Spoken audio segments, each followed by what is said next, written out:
Hello guys, आज चाहिँ हामीले मकै बारीमा मकै भाँच्दै छौं।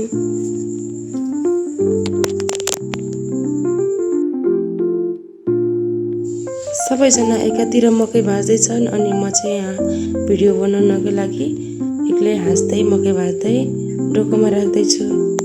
करिब आधा मकै भाँचिसकेपछि हामी चाहिँ खाजा खानको लागि बारीको एक साइडमा बसिरहेको छौं। सबैजना बसिरहनु भएको छ, म चाहिँ भिडियो बनाउँदै छु। आज बिहान चाहिँ पोर्चुगलको गेम भएको थियो अनि भाइ चाहिँ मेस्सीको फ्यान, उसले अर्जेन्टिना 3 गोल भन्दै थियो अनि मैले चाहिँ पोर्चुगल 5 गोल 5 भने हैन।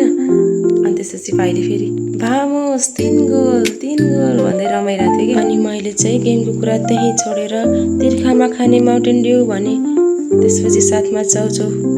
बिहानदेखि नै मकै भाँचेकोले खाना खान टाइम भएको थिएन अनि मलाई चाहिँ एकदमै भोक लागेको थियो। अनि मैले चाहिँ चाउचाउ चाँडो फुटाएर मसला हालेर चाउचाउ खान सुरु गरेँ।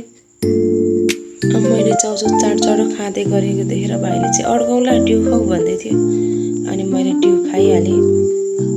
गर्मी पनि एकदमै थियो, 1 गिलास ड्यू एकैछिनमा सकिहालेँ। मम्मी ड्याडी अङ्कल आन्टी चाहिँ उतापट्टि बसेर खाँदै हुनुहुन्छ। खाजा खाइसकेर हामी चाहिँ मकै भाँच्दैछौँ अनि माइ चाहिँ उता मकै भाँच्दै हुनुहुन्छ, म चाहिँ यता भाँच्दैछु।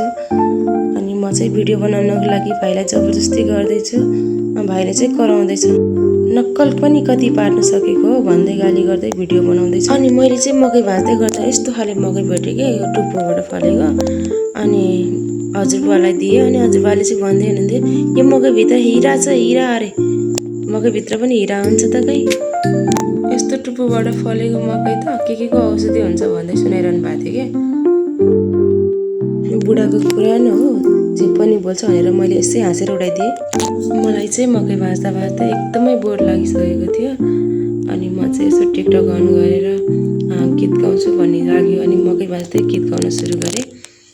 अनि गीत गाउँदाखेरि भिडियो बनाउँदाखेरि अलिकति राम्ररी त देखिनु नै थियो।